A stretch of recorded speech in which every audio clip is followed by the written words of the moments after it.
নমস্কার, সবাই ভালো আছেন তো? কিছুক্ষণের আরও একটি নতুন ব্লগে আপনাদের সবাইকে স্বাগত। আজ আমাদের রেসিপি হলো লেমন গার্লিক চিকেন। আর আজ আমি এটা একদম প্রথমবারের জন্যই বানাচ্ছি। দেখি আপনাদের সাথে গল্প করতে করতে ঠিকঠাক টেস্ট করতে পারি কিনা, ঠিকঠাক করে বানাতে পারি কিনা। আচ্ছা, এটা বানানোর জন্য আমি প্রায় 800 গ্রাম মতন বোনলেস চিকেন নিয়ে নিয়েছিলাম, আর চিকেনটা ছোট ছোট চৌকো করে কেটে নিয়েছিলাম। এখন এই চিকেনের মধ্যে হাফ চামচ মতন গোলমরিচ গুঁড়ো দিলাম, আর দেব হাফ চামচ মতনই নুন। আর এর মধ্যে আর একটা জিনিস দিতে হবে, সেটা হচ্ছে একটা গোটা লেবুর রস। এই তিনটে জিনিস দিলাম, আর এর সাথে দেব বেশ খানিকটা, এই ধরুন 1 চামচ মতন আদা, রসুন আর কাঁচা লঙ্কার পেস্ট। এবার এই সবগুলো জিনিসকে একসাথে ভালো করে মেখে চিকেনটাকে প্রায় 10 থেকে 15 মিনিটের জন্য ম্যারিনেট হতে ছেড়ে দেব। কারণ এই সময়টাই চিকেনের মধ্যে এই নুন বা লেবু এগুলোর একটা সুন্দর টেস্ট ঢুকবে, আর চিকেনটাকে একটু নরম করতেও সাহায্য করবে। তাতে কিন্তু চিকেনটা খেতে বেশ ভালো লাগবে। ওটা ততক্ষণ ম্যারিনেট হোক, আমি এখানে এই সময়ের মধ্যে খানিকটা রসুন কুচো করে নিচ্ছি। আসলে আমরা তো ঠিক প্রফেশনাল কুক নই, ফলে কি হয়, আমরা ওই কুকরা যেভাবে রসুন কাটে ওভাবে কাটতে পারি না, অন্তত আমি তো পারিই না। কারণ ওদের ওই কাটাটা দেখতে ভীষণ ভালো লাগে, একদম খাটখাট করে কেটে ফেলে ভীষণ তাড়াতাড়ি। আমারটা অত তাড়াতাড়ি হয় না, আর ওদের মতন করে কুচো করাটাও হয় না। আপনারা জানাবেন, হ্যাঁ, কারা আপনারা ওই কুকদের মতন সুন্দর করে একদম সবজি কাটতে পারেন, স্পেশালি ছুরিতে। বটিতে কাটতে দিলে আমার আবার সেরকম অসুবিধা হয় না, কিন্তু ছুরিতে একটু কখনো কখনো অসুবিধা হয়। যাক, এই রসুনগুলোকে কুচো করে রেখে দিলাম এখনকার মতন। আর চিকেনটাও আশা করি এতক্ষণে বেশ ভালো মতন ম্যারিনেট হয়ে গেছে, কারণ 10 মিনিট পার হয়ে গেছে অনেকক্ষণ।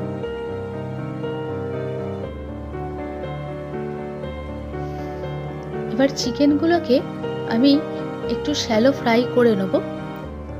তার জন্য গ্যাসটা অন করে নিলাম। আর কাবাব বানানোর জন্য যে ফ্রাইং প্যানটা কিনেছিলাম না, আপনাদের দেখিয়েছিলাম, ওই ফ্রাইং প্যানটাতে একটু অয়েল ব্রাশ করে তারপরে চিকেনগুলো ফ্রাই করতে দেব।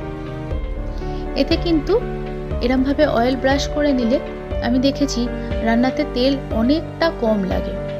আর এই ফ্রাইং প্যানটাতে চিকেন বলুন বা মাছ বলুন, এগুলো কিন্তু একেবারেই লেগে যায় না। তাই খুব সামান্য তেল দিয়ে খুব সুন্দর করে কিন্তু রান্না বানানো যায়। যাক, চিকেনগুলো একে একে এর মধ্যে দিয়ে দিচ্ছি। আর একটা দিক যখন খুব ভালো করে হয়ে যাবে, তখন আবার অন্য দিকটা উল্টে দেব। এভাবেই দুদিকটা উল্টে পাল্টে একটু ভেজে নিলেই চিকেনগুলো ভিতর থেকে কিন্তু সেদ্ধ হয়ে যাবে। কারণ এমনিতেই তো 10-15 মিনিট মতন ম্যারিনেট করা আছে, তাই খুব তাড়াতাড়ি কিন্তু এটা সিদ্ধ হয়ে যাবে। তো চিকেনটা উল্টে দেওয়ার আগে আমি আর একটু অয়েল ব্রাশ করে দিচ্ছি চিকেনগুলোর ওপর।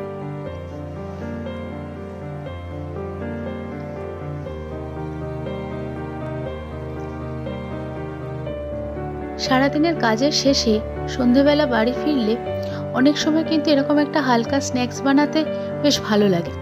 আর তারপরে বানানোর পর যখন বাড়ির লোকজন খেয়ে বলে, বাহ, দারুণ স্বাদ হয়েছে, তখন তো সারাদিনের ক্লান্তি যে কোথায় হারিয়ে যায় খুঁজেও পাওয়া যায় না। যাক, চিকেনগুলো ভাজা হয়ে গেল। এদিকে এবার আমি একটা হালকা গ্রেভি বানানোর জন্য রেডি হচ্ছি। তা আমি এখানে একটা ফ্রাইং প্যানে বেশ খানিকটা বাটার নিয়ে নিয়েছি, কারণ এই রান্নাটা বাটার দিয়ে হলেই তাহলে ওর টেস্টটা বেশি সুন্দর হবে এবং গ্রেভিটা একদম ক্রিমের মতন হবে। এবারে এর মধ্যে আমি তখন যে রসুনগুলো কুচো করে রেখে দিয়েছিলাম সেটা দিয়ে দিলাম। এই রসুনটা এখানে বেশ খানিকক্ষণ আমি ভেজে নেব, জাস্ট হালকা লাল মতন কালার চলে আসবে অতক্ষণ অবধি রসুনটা ভাজতে হবে। তারপর এর মধ্যে দিয়ে দিচ্ছি 2 চামচ মতন কর্নফ্লাওয়ার, আর সেটাও বেশ খানিকক্ষণ মতন একটু নেড়ে নিলাম, জাস্ট যাতে বাটারটার সাথে খুব ভালো করে মিশে যায়। এটা মিশে যাওয়ার পর তারপর এর মধ্যে একটু চিকেন স্টক দেব, কারণ এটা দিলেই গ্রেভির টেস্টটা হবে খুব সুন্দর। এটা একটু বুঝে বুঝে দেবেন, একেবারেই পুরো জলটা ঢেলে দেবেন না। আমি আগে থেকে মাপ করে রেখে দিয়েছিলাম, তাই আমার ক্ষেত্রে মাপটা নিতে সুবিধা হয়েছিল। যাক, এটা দিয়ে একটু নেড়ে চেড়ে নিয়ে তারপর এর মধ্যে একে একে মশলাগুলো দিয়ে দেব। প্রথমে দিলাম স্বাদ মতো নুন, তারপরে 1/2 চামচ মতন গোলমরিচ গুঁড়ো আর 1/2 চামচ মতন অরগ্যানো। এটা একদম অপশনাল, চাইলে আপনারা দিতে পারেন, না চাইলে নাও দিতে পারেন, তবে এটা দিলে একটা সুন্দর ফ্লেভার আসে। এবার এটা সবটা নেড়ে নিলাম। নেড়ে নেওয়ার পর যদি দেখছেন গ্রেভিটা খুব ঘন হয়ে গেল, তাহলে সামান্য জল দিয়ে আবার নেড়ে নিতে পারেন। এটা নাড়াচাড়া করে এবারে এর মধ্যে দিয়ে দিলাম কেটে রাখা পেঁয়াজ পাতাগুলো। এটা দিয়ে কিন্তু আর একদম ভাজবো না। এবারে চিকেনগুলো এর মধ্যে একে একে দিয়ে দেব।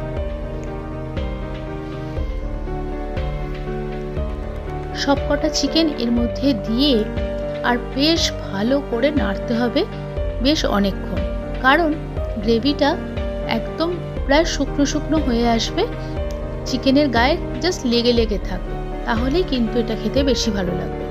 খুব বেশি গ্রেভি থাকলে কিন্তু একদম স্ন্যাক্স হিসেবে ভালো লাগবে না। আর এটা যেহেতু একটা স্ন্যাক্স তৈরি করছি, তাই জন্য আমরা একদমই গ্রেভিটা বেশি রাখবো না।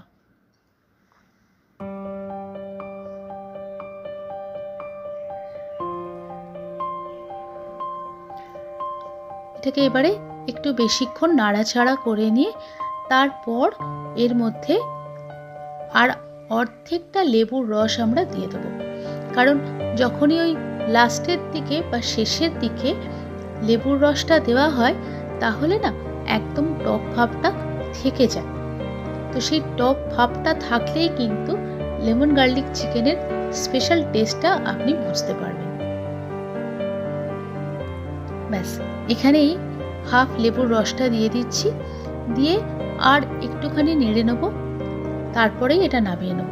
কারণ যে গ্রেভিটা দেখছেন চিকেনের গায়ে লেগে লেগে রয়েছে, এটা কিন্তু যখনই আমরা ফ্রাইং প্যান থেকে নামিয়ে নেব না, হালকা যেই ঠান্ডা হতে শুরু করবে তখন এটা একেবারে ড্রাই হয়ে যাবে। তাই হালকা একটু গ্রেভি থাকতে থাকতেই আমরা কিন্তু এগুলোকে এবারে নামিয়ে নেব, কারণ এবারে আমাদের এটা প্লেটে সার্ভ করবার সময় এসে গেছে।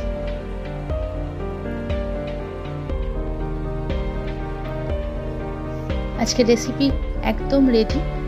এবার যখন সার্ভ করবেন তার আগে আমি এখানে একটু পেঁয়াজ পাতা উপর থেকে গার্নিশের জন্য ছড়িয়ে দিলাম।